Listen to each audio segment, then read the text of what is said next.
Even now, at the start of the 21st century, for all our advances, we still haven't eliminated the scourge of war.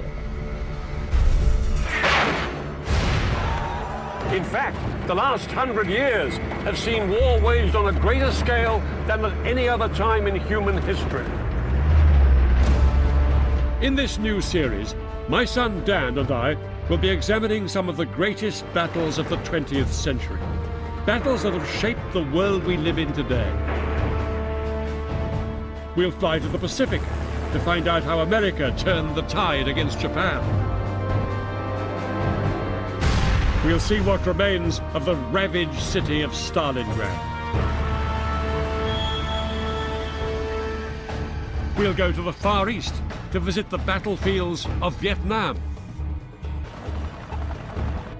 and the front line of the ongoing conflict in Korea, still unresolved to this day. We'll travel to the Falkland Islands, scene of the last war on British territory, and journey to the Middle East to describe battles at the heart of the blighted relationship between Arabs, Israelis, and the Western world. The 20th century saw the most radical transformation ever in how battles were fought. It witnessed the last cavalry charge and the first nuclear bomb. More people, both military and civilian, were killed in the conflicts of the 20th century than in any other. Throughout this series, I'll be finding out what it was like for the soldiers, sailors and airmen who found themselves fighting often thousands of miles away from home. The enemy is not the only challenge in this dark and difficult terrain. And I'll be analysing how the commanders devised new strategies to exploit revolutionary advances in technology. Our series begins here in northern France, at the start of the 20th century, with the most destructive war the world had yet seen. The fighting involved tens of millions of troops from all around the world and led to a greater death toll than any previous war in history. The First World War, the Great War, established the way that battles are fought to this very day. New weapons like tanks and aircraft were used for the first time with devastating effect.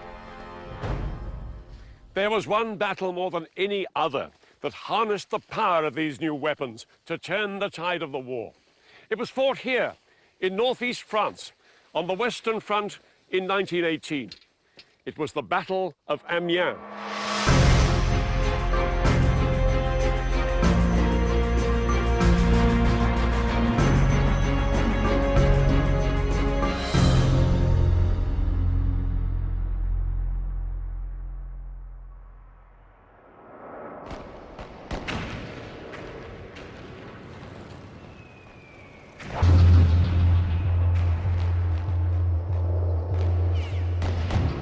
By the beginning of 1918, Europe's superpowers had fought each other to a standstill on the killing grounds of northern France and Belgium.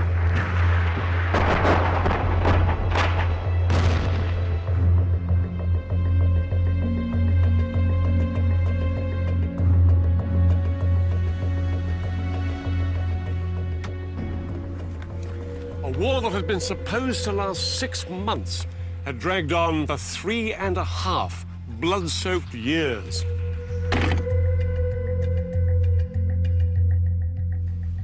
When the First World War began, nobody had expected the conflict would turn out the way it did. Germany and her coalition partners, Austro-Hungary, Bulgaria and Turkey, were fighting to secure dominance in Europe and the Middle East. In the east, they had driven deep into Russia and captured huge swathes of land. And in the west, they'd invaded first Belgium and then France, expecting a quick victory. The British army, including men from Australia, Canada, and other countries of the Empire, had helped the French secure the rest of France, but they had failed to push the Germans out. By 1918, the Allies were still where they had been 3 years earlier, with the British holding the line closest to the Channel ports. The Great War had turned into a deadly stalemate. Battles like Passchendaele, Ypres, the Somme and Verdun, further down the Western Front, had resulted in a catastrophic loss of life on both sides, but the front line had hardly moved. To break this deadlock, there would have to be a startling change of strategy. Without it, it seemed the war would never end.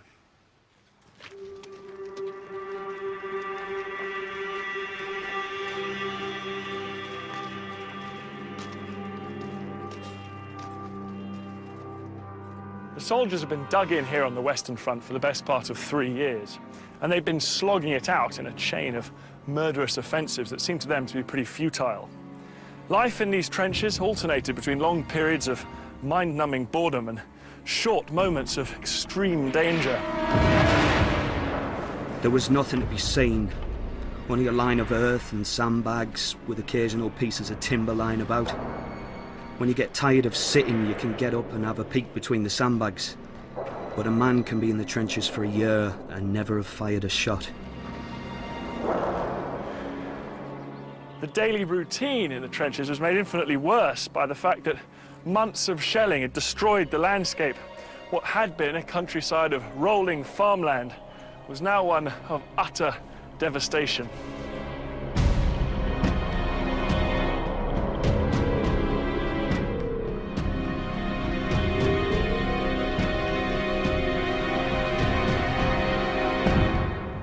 For the men living and fighting in these dreadful conditions, it must have often seemed like the war was going to go on forever.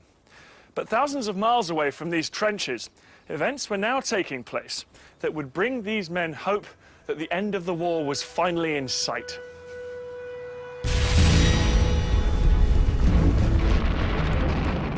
Throughout the war, there had been a vicious fight for control of the Atlantic shipping lanes. At first, German U-boats only aimed to sink British vessels.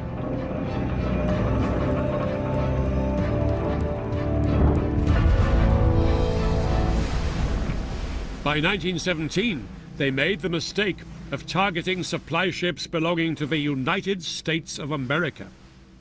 For America's President Woodrow Wilson, this was an outrage too far, forcing him to declare war on Germany. After 3 years of watching and waiting, America was now firmly in the fight.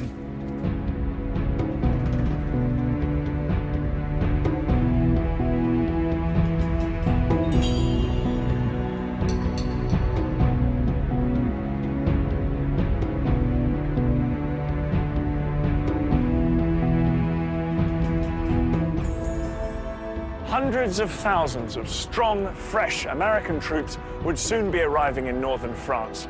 It was exactly what the exhausted Allied soldiers on the Western Front had been waiting for. With this huge infusion of Americans, the balance of power should shift irreversibly away from the Germans into the Allies' favor.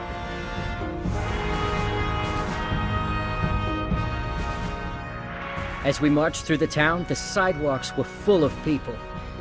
We felt so proud and important that such a fuss was being made over us.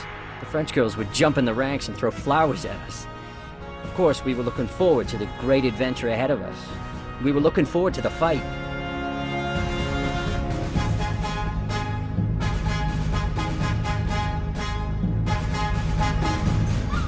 From June 1917, the trickle of Americans arriving in France became a flood. But there was a problem with these American troops, nicknamed doughboys. They were raw, inexperienced recruits. Once they arrived in France, they'd need months of training to get them ready for battle. The fact was, the Allies would have to hold the line against the Germans by themselves for a while longer. And if that was bad news, there was worse to come from the war in the East. Since the beginning of the war, Germany had been locked in battle with Russia on the Eastern Front. But by the beginning of 1918, this had changed dramatically.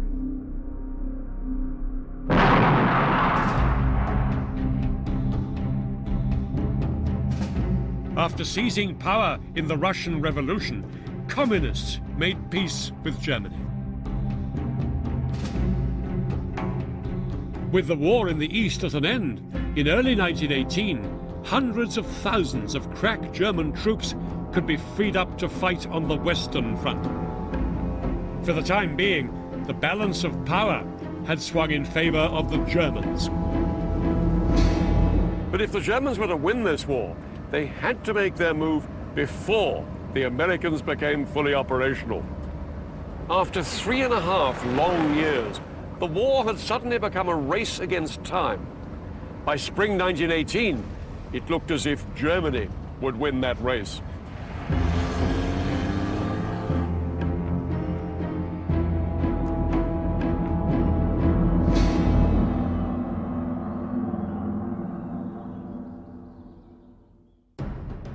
Germany was counting on one man to deliver victory, their chief strategist, Erich Ludendorff. Ludendorff had presided over Germany's victory in the East. Now he planned to finish off the Allies in the West. Ludendorff knew this could be Germany's last chance to win the war. Even with freed-up German troops flooding in from the east, Ludendorff still didn't have the manpower to launch a general offensive all along the Western Front. So he decided to focus on one part of the line. If he could push the British back into the sea, the French would be on their own, and the war would be as good as won. He came up with a plan called Kaiserschlacht, the Emperor's Battle. His troops would concentrate their attacks in a series of powerful punches. The first punch was aimed to drive a wedge here, between the British and the French, where the two armies met, just east of the city of Amiens.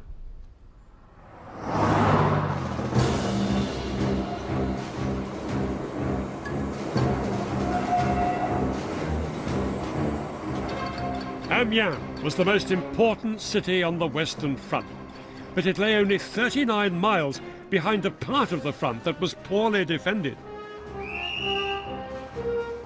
It was a key transport hub, vital for getting supplies and reinforcements up to the Allied trenches.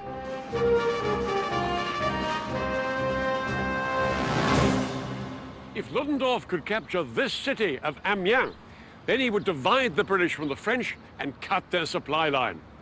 He chose March the 21st to launch his offensive and named it after Germany's patron saint, Michael. A massive force of unprecedented strength and quality began to be put together for the offensives. The German army was scoured for the toughest, fittest, and most experienced soldiers.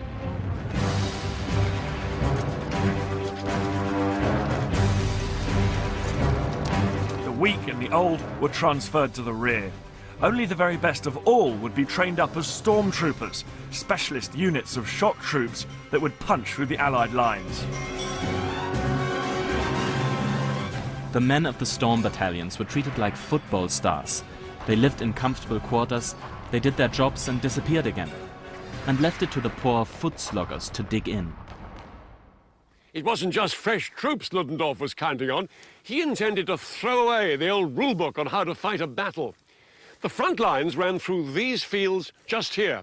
This is where I'm standing, 40 miles east of Amiens. The German infantry were here, in a series of trenches skirting round the town of St. Quentin. Just a few hundred meters away across no man's land were the British infantry in their trenches. Their heavy guns further back, here and here. Usually an infantry attack was preceded by a long indiscriminate bombardment, lasting days if not weeks, to clear a path through enemy defences. The problem was that these long bombardments gave the enemy plenty of warning that an infantry attack was imminent. This time, Ludendorff planned a barrage of just 5 hours, but with more artillery guns than ever before.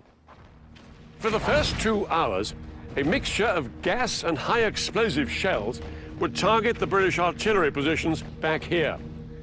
Then they would fire on the British infantry positions further forward. The bombardment would keep the British hunkered down in their trenches. Exactly 5 hours after the bombardment started, the elite force of German stormtroopers would begin their advance. Ludendorff hoped that this artillery fire plan, coupled with the stormtroopers, would cause such mass confusion that the entire British front line would fall apart in just one day. In Ludendorff, the Germans had a strong commander with a clear battle plan. On the Allied side, there was no man in overall charge. The British were led by Field Marshal Douglas Haig. He rarely saw eye to eye with the French Chief of Staff, General Ferdinand Foch. And now there was also the American commander, General John Pershing. There was little sign of coordinated leadership between the Allied commanders, and March 1918 would present them with their greatest challenge so far.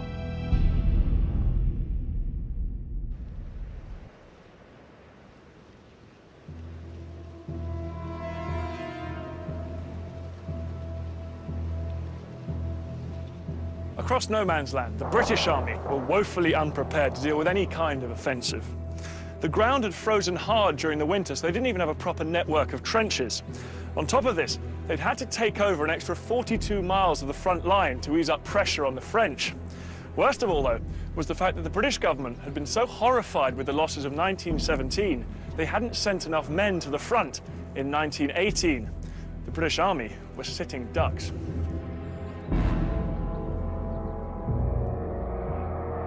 We cannot tell what even the next moment has in store for us.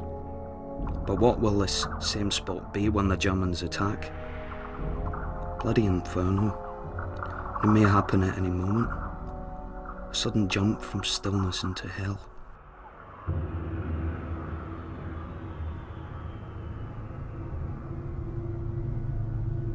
On the stroke of 4:40 a.m. on March the 21st, the eerie calm in the Allied trenches was broken by the heaviest bombardment of the entire First World War.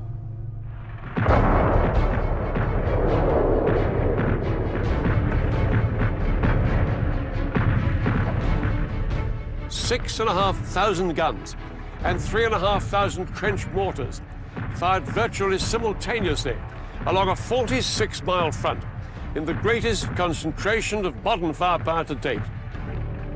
Into this brew of high explosive and razor-sharp shrapnel was mixed a concoction of lethal gases which hung in the air for hours, burning the eyes of soldiers and horses.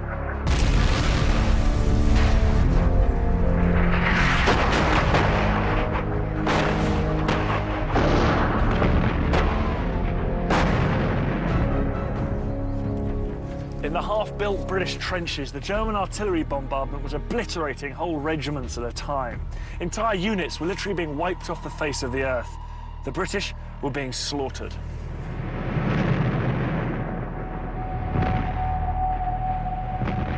Such hell makes weaklings of the strongest, and no human's nerves or body were ever built to stand such torture, noise, horror, and mental pain.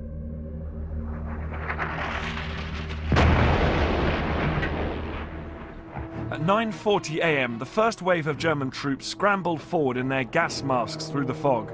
They were so well prepared that they had maps showing British gun emplacements sewn into their sleeves. They were Ludendorff's elite, the stormtroopers.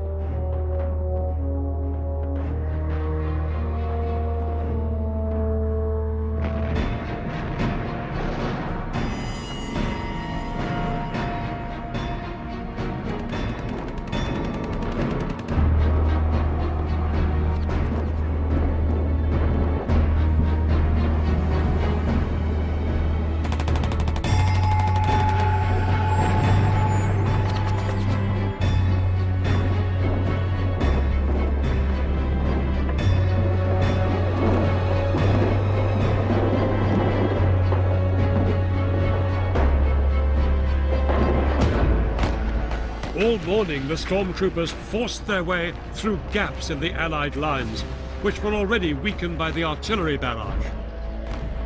Armed with light machine guns, hand grenades and flamethrowers, they swarmed forward.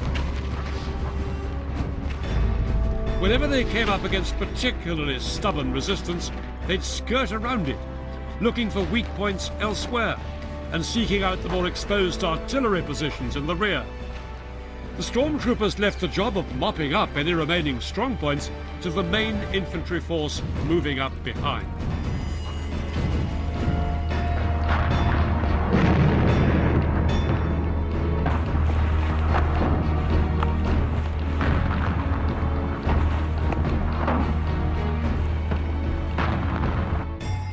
With gaps appearing all along the front line, tens of thousands of Ludendorff's regular German infantry now advanced, and were surprised at how quickly they broke through. The British had lost control of the situation. We crossed a battered tangle of wire without difficulty, and at a jump were over the front line. The English jumped out of their trenches and fled by battalions across the open. They stumbled over each other as they fled, and in a few seconds, the ground was strewn with dead. Only a few got away.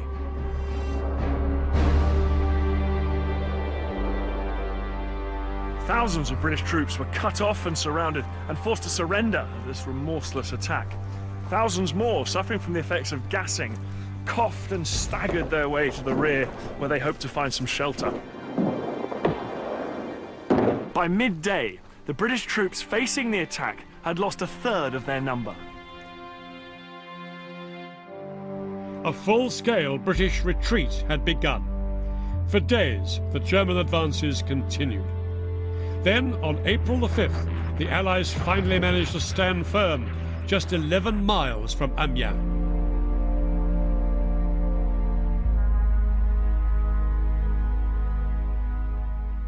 Ludendorff's first offensive had won a remarkable series of territorial gains for the Germans. That village is the furthest they got. Here it is, Villers-Bretonneux. They'd advanced 28 miles and made a massive dent in the British front line. But the British line had not broken. Over the next 8 weeks, Ludendorff launched 4 more offensives. Here, here, here, and here. The last advance took them to within 37 miles of Paris. Each time, the offensives fell short of that crucial breakthrough. Despite everything Ludendorff threw at them, the Allies were holding on.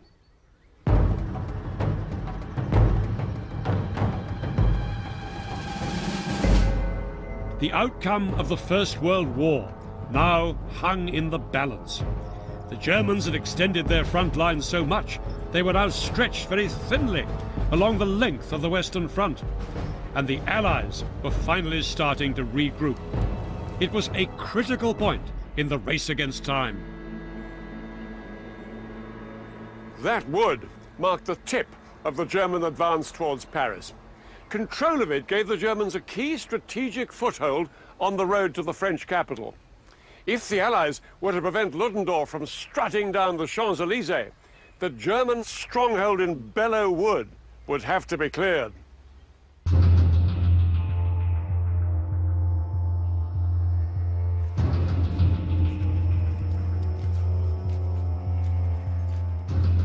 In the blazing heat of June the 6th, Allied troops prepared to start their advance on this wood. But these men weren't British or French. Instead, the task of clearing Belleau Wood had been given to the United States Marine Corps. For the first time in World War I, the Americans were going on the offensive. Even though it had been 14 months since the United States had declared war on Germany, this had not been long enough to master modern tactics. Now the US Marines prepared to retake Belleau Wood in the old-fashioned way, advancing line abreast.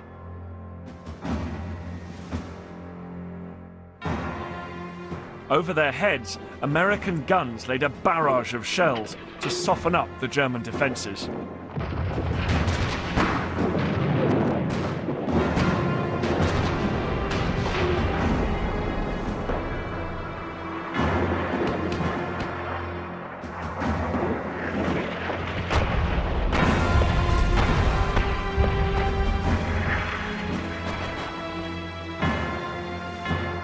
But the advancing Marines were in for a nasty shock. Hidden amongst the tightly packed trees, there were units of dogged German soldiers, veterans of the Russian front. They had the perfect cover for their machine gun nests and interlocking fields of fire. When the Marines got close enough, the Germans let rip.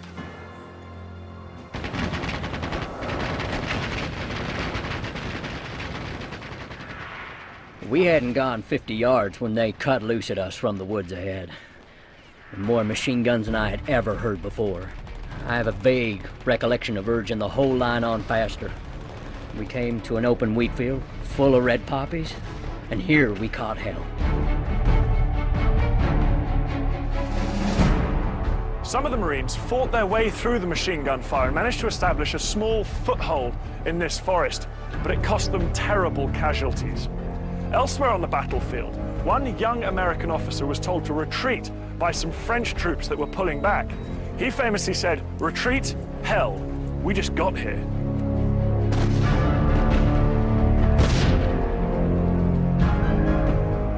The difficulty with Belleau Wood was that you never knew where the front was. While you were fighting in one direction, all of a sudden, without warning, you would find there's some Germans to the rear that needed to be mopped up. That was Belleau Wood.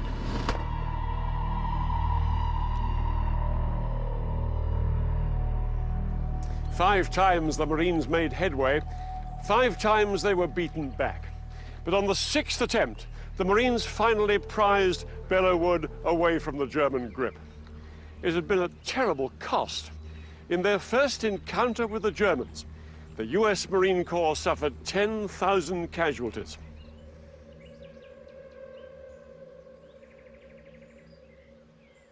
With the Allied victory at Belleau Wood, Ludendorff's path to Paris had been blocked. The Marines hadn't won the war, but they had helped save the Allies from defeat. More importantly, the Germans had come face to face with the Americans for the first time, and the doughboys had delivered a massive psychological blow to German morale. No one could now doubt that the Americans were in the war for real.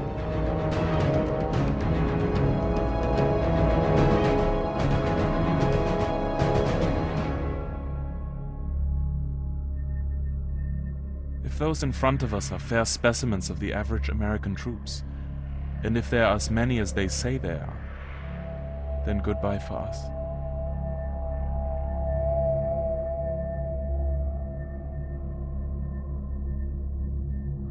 Throughout the spring offensives, Ludendorff had committed everything he had, and he now came face to face with the plain truth.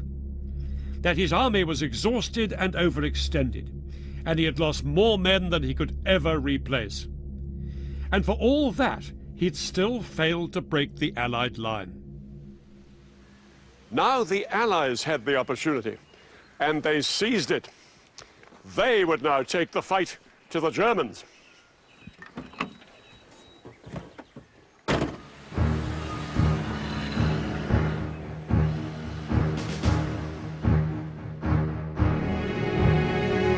The Allied attempt to break through on the Western Front would be led by a British general, Sir Henry Rawlinson.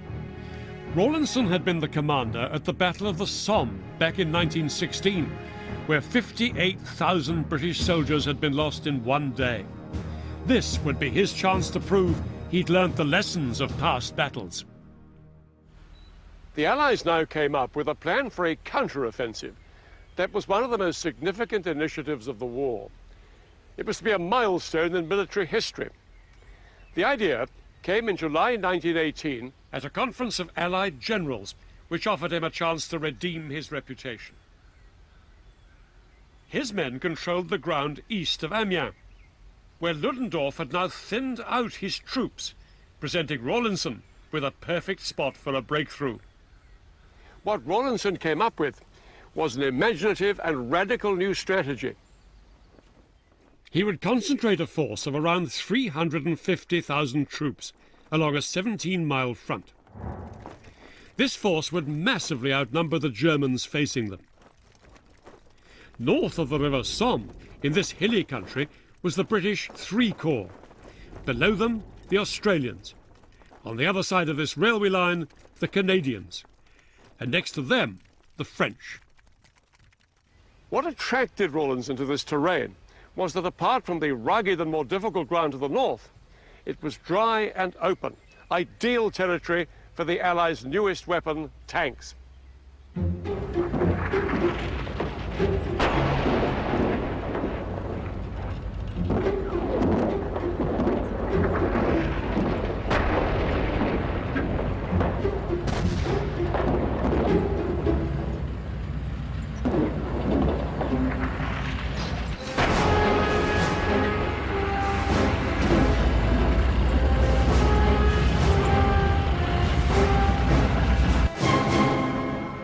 Today, tanks and armoured vehicles are one of the most important weapon systems in a modern army.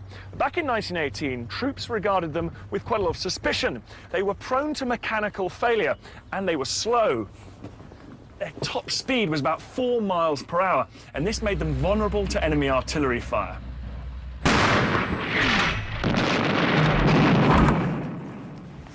Tanks could be very claustrophobic and disorientating, but perhaps worst of all was the fact there was no separation between where the engine was and the area for the crews, which meant that after half an hour, temperatures could reach about 100 degrees Fahrenheit. Not only did the men frequently suffer from burns, but more crewmen died from carbon monoxide poisoning than were killed by enemy action.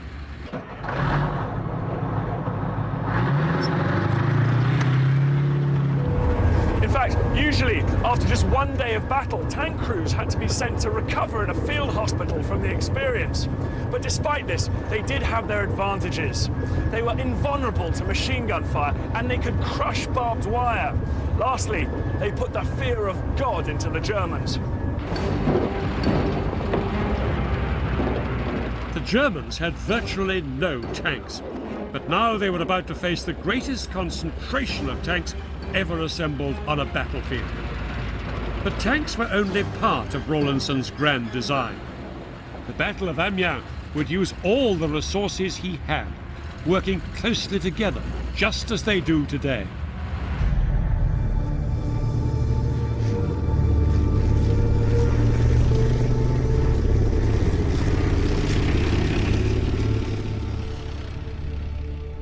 We've come to Salisbury Plain to watch a combined arms exercise, the modern-day equivalent of what Rawlinson had in mind for the Battle of Amiens.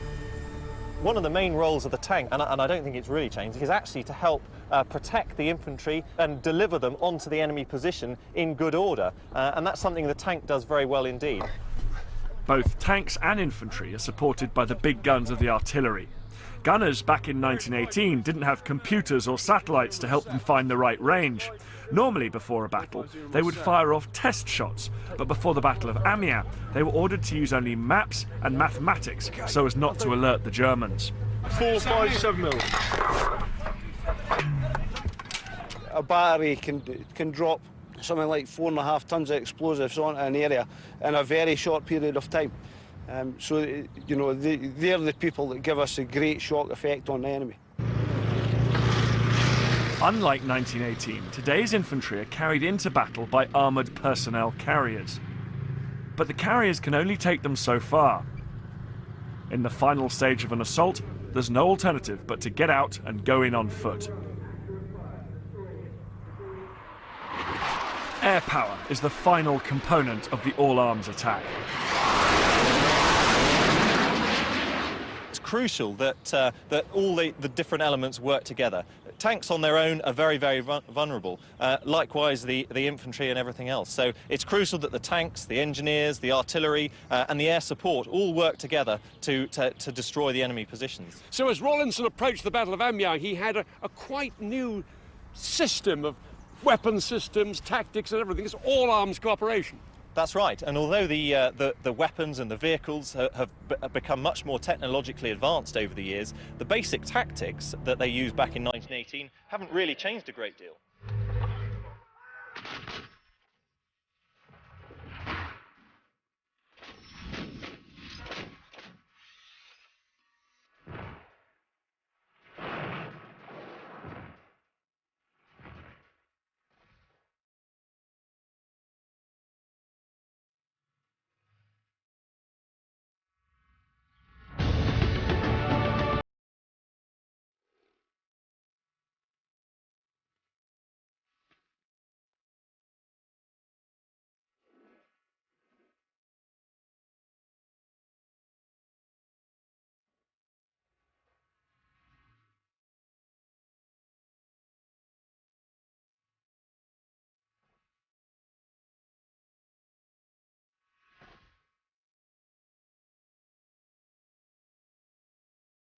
Isn't it amazing how everyone we've talked to today has kept saying what we're seeing today it began back in 1918. It's extraordinary. All their tactics really date back from then. And you consider that 2 years before 1918, it was still just a bunch of riflemen lining up in a line and walking towards the enemy trenches. It's amazing how much change happened in those 2 years. And what's so impressive, we've seen all arms working together. Aircraft, tanks, infantry, combining to overwhelm the enemy. August 1918 would be the first time in history that all available weapons were coordinated on such a scale. To a meticulous timetable, the guns would create a curtain of fire that would move forward 100 meters every 3 minutes, wiping out many German defensive positions. Protected by the cover of fire, the Allied infantry would advance, and the closer they followed the barrage, the more likely they were to overcome their enemy. When infantry found themselves up against stiff opposition, they would call in the tanks to overrun German positions. They had lighter tanks too, called whippets. They were twice as fast as the heavy tanks and could look for gaps in the enemy lines through which they could drive and cause havoc. They'd be the cavalry of the future. But in 1918, they could still only do 8 miles an hour. Horses were still faster, and Rawlinson had thousands of them waiting to gallop into battle. Rawlinson set his men 3 objectives. First, he drew a green line on the map, 2 miles behind the first enemy line. He gave them 2 hours to reach it. There, they'd consolidate, and new forces would pass through them and fight their way through to the red line, which he marked 3 miles further on. And if by the end of the day they could then reach his blue line, they would have achieved an 8-mile advance altogether. It would be the biggest advance in one day's fighting of any Allied force on the Western Front since the war began.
Battle began. Reports reached German commanders that unusual noise had been heard outside Amiens, perhaps signifying an Allied build-up. But Ludendorff discounted these reports.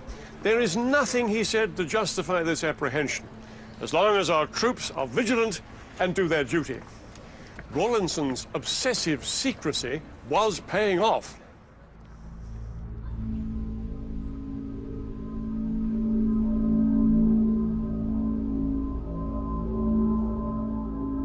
The early hours of August the 8th provided the perfect conditions for the launch of Rawlinson's elaborate plan.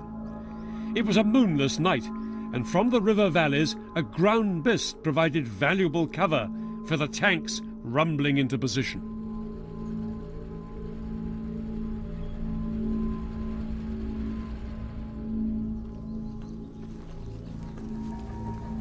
This countryside was an anthill of activity as tens of thousands of Allied troops moved towards the front line.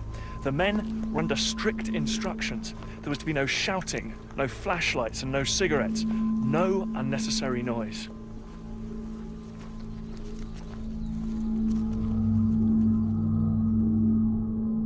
The silence played on our nerves a bit. As we got our guns into position, you could hear drivers whispering to their horses and men muttering curses under their breath. And still the silence persisted. 0 hour was set at 4:20 a.m., the hour before dawn. As it approached, all was silent.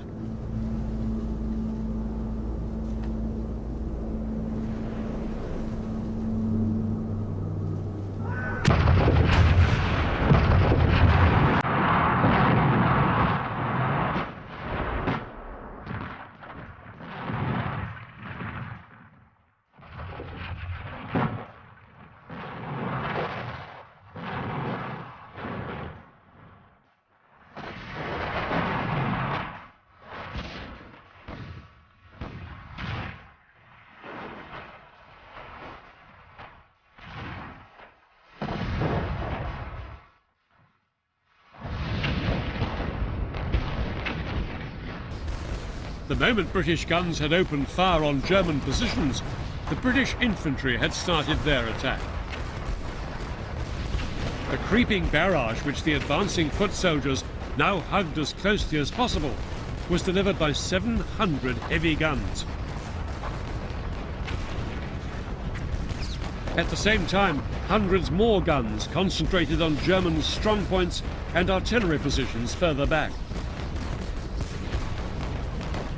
For 17 miles along the front, flares lit up the countryside as a mass of troops and tanks moved forward under the barrage.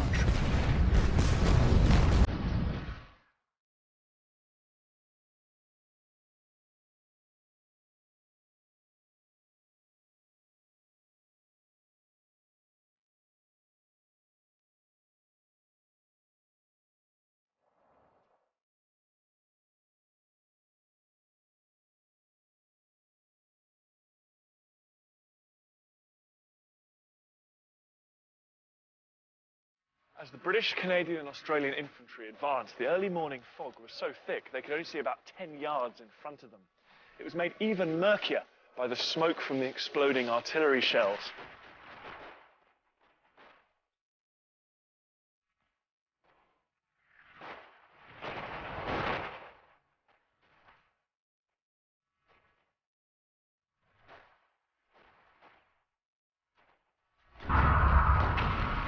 We were traveling fast.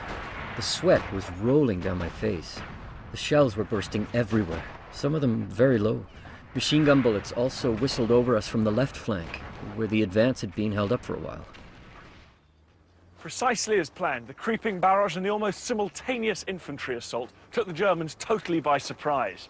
Some lead Allied units stormed into enemy trenches and bunkers and captured or killed the German defenders before they had any chance to organize a counterattack.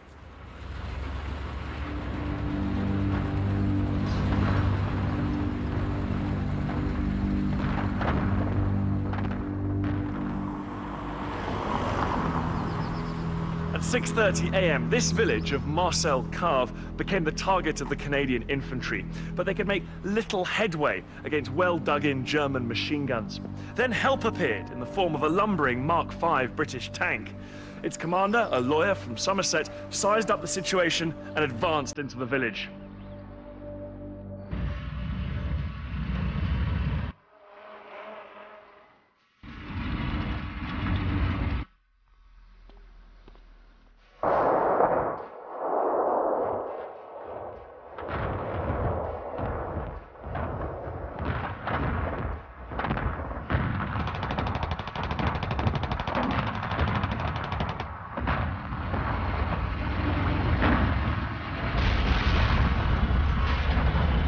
Some of the German positions were blasted away by the tank's 6-pound guns.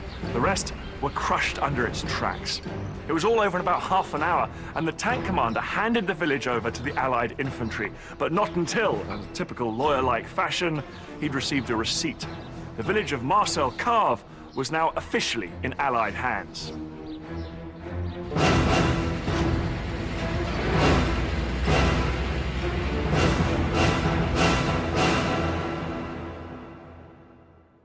The taking of this village of Marcel Carve put the Canadians across Rawlinson's first objective, his Green Line.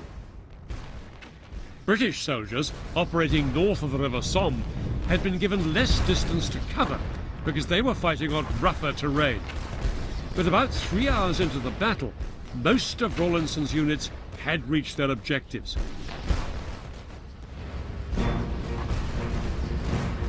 Now they could rest while new troops were pushed through to continue the attack.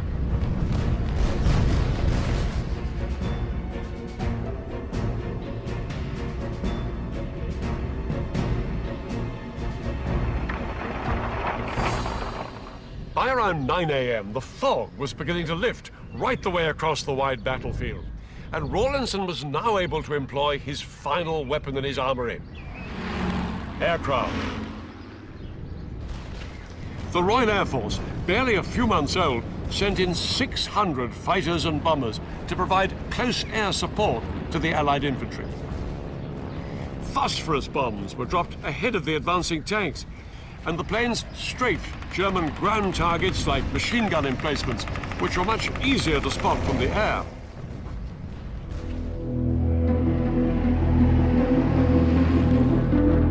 Low-flying planes ate away at German morale.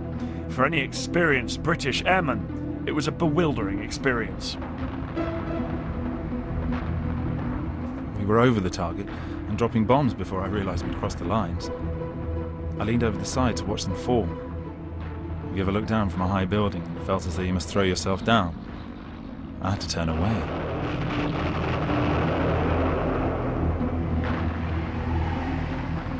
Gaps were now appearing in the German line, which the Canadian and Australian troops tried to exploit as quickly as possible. This led to one of the more bizarre sights of the day. A group of Canadian cyclists pedalled off down the road, their rifles slung across their shoulders. They were escorting a group of armor-plated cars carrying machine guns. The Allies were willing to try anything to increase their speed and mobility. The cyclists sped off down the road, looking for German positions. This mobility paid off when they came across the enemy-held village of Mézières. The cyclists rode through the back streets and overwhelmed a German machine gun post from behind. But in this area, north of the River Somme, the British ran into the most stubborn resistance of all. They were heading across here towards that high ground over there called Chipilly Ridge, when they ran into concentrated fire that stopped them in their tracks.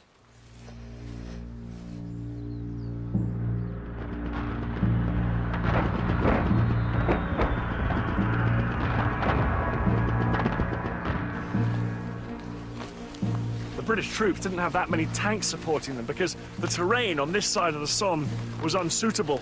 To make matters worse, these men had borne the brunt of months of heavy fighting and they were weakened and exhausted.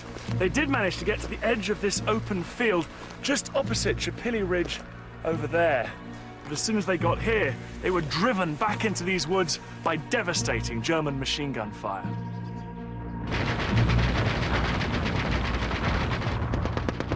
The British north of the Somme were pinned down in front of Chipilly Ridge.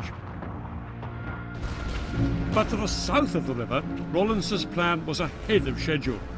By late morning, most of his men had reached the second objective, the Red Line. They'd moved a remarkable 5 miles in half a day. Already, some of the light Whippet tanks had pressed on at a heady 8 miles an hour, causing havoc behind enemy lines. The exploits of one of these tanks, nicknamed Musical Box, would pass into legend. For 9 hours it ran wild. attacking German artillery from the rear, surprising resting German troops, and even ramming a truck into a stream. The Germans peppered the tank with bullets. They perforated fuel tanks stored on the roof, and soon petrol was flooding down inside the tank. The crew were forced to don gas masks as they pushed on, now ankle deep in petrol. Soon, a German shell hit the tank and it burst into flames. The 3 crewmen scrambled to escape, and as they did so, one of them was shot dead and the other 2 captured by the Germans. The British tank drivers weren't the only ones to feel the heat of the German guns that afternoon. On the southern banks of the River Somme, Australian troops were taking a beating from German artillery firing at them from across the river, from positions high up on Chipilly Ridge, which the British were still struggling to capture.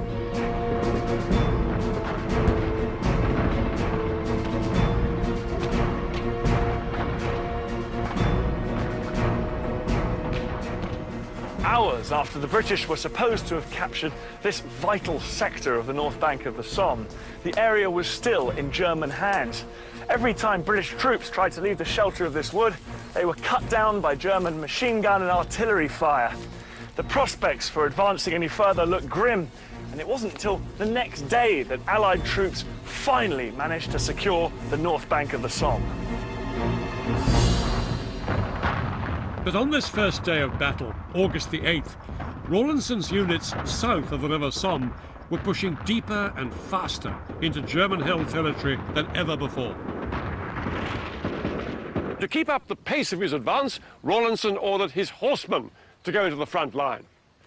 2 entire cavalry divisions, over 20,000 horsemen, now moved up to the front through the infantry to begin the attack on the final objective, the Blue Line.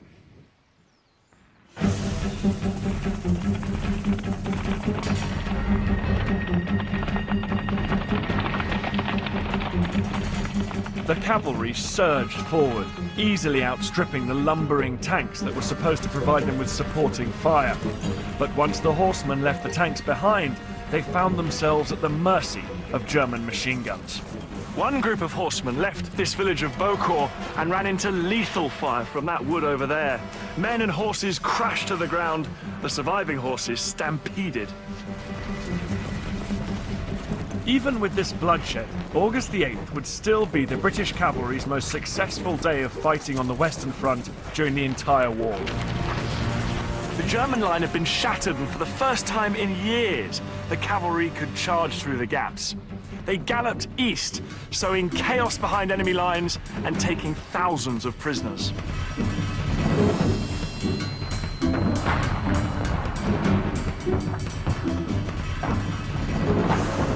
By noon, it was clear that enemy resistance was confined to a few small pockets.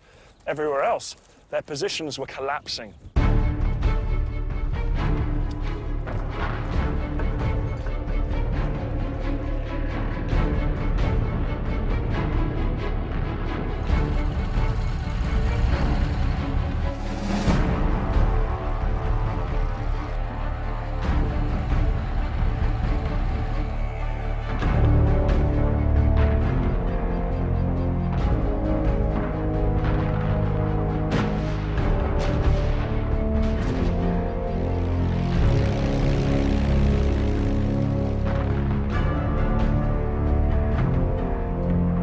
Allied soldiers found that the German troops were all too willing to surrender to them.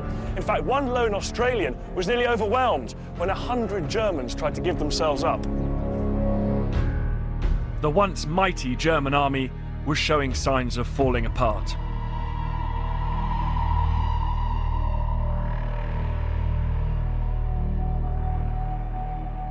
The Germans were surrendering everywhere. You could feel the hair pricking up on your spine with excitement because we knew it was going to be the end of the war. Ludendorff lost more ground to the Allies on the first day of the Battle of Amiens than on almost any other day in the war on the Western Front. But what he found even harder to accept was that entire German units had surrendered wholesale, and the skill with which the British had coordinated tanks, aircraft and artillery was beyond anything the Germans were now capable of.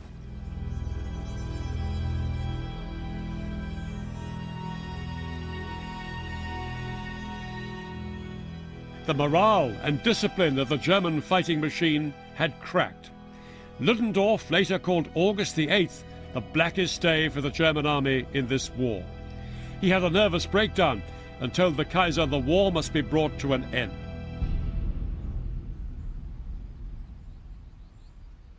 Rawlinson's attack went on for 3 more days, then finally lost momentum. The Battle of Amiens was over. But it earned Rawlinson a place in military history as the man who used new technology and tactics to liberate warfare from the tyranny of the trenches.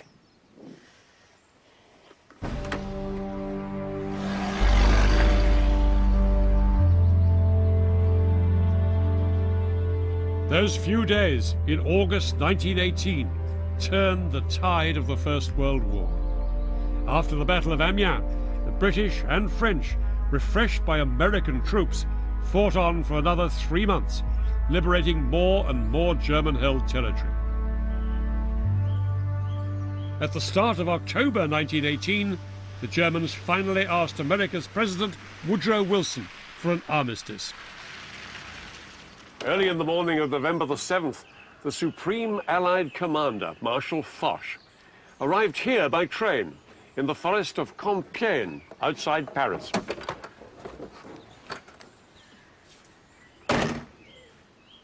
Just after 5 a.m. on the 11th of November, the leader of the German delegation signed the armistice document. It would take effect at 11 that morning.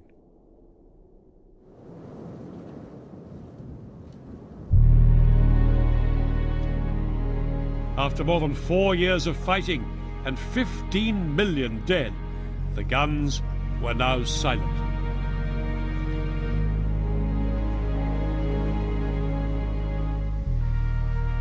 A new world order emerged from the First World War.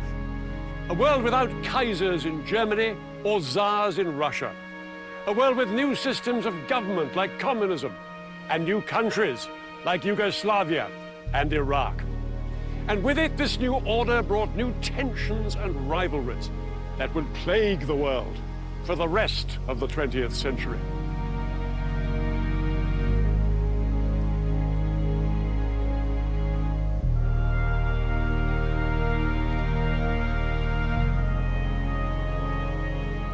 But the darkest legacy of the First World War began in a military hospital where a corporal in the German army was recovering from the effects of being gassed by the British.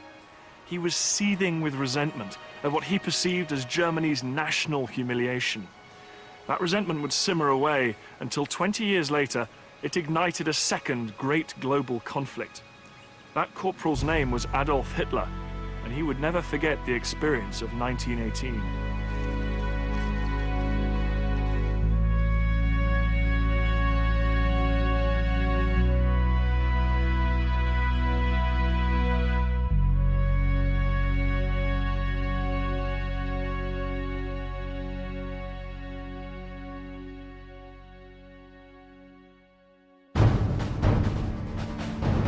Next time, in 1942, these Pacific islands were at the heart of a battle between America and Japan. I'll be looking at how a new form of warfare at sea demanded split-second decisions from the commanders. And I'll be revealing the risks taken by servicemen and learning the skills they needed to survive. This titanic struggle took place over just one day. It was the Battle of Midway.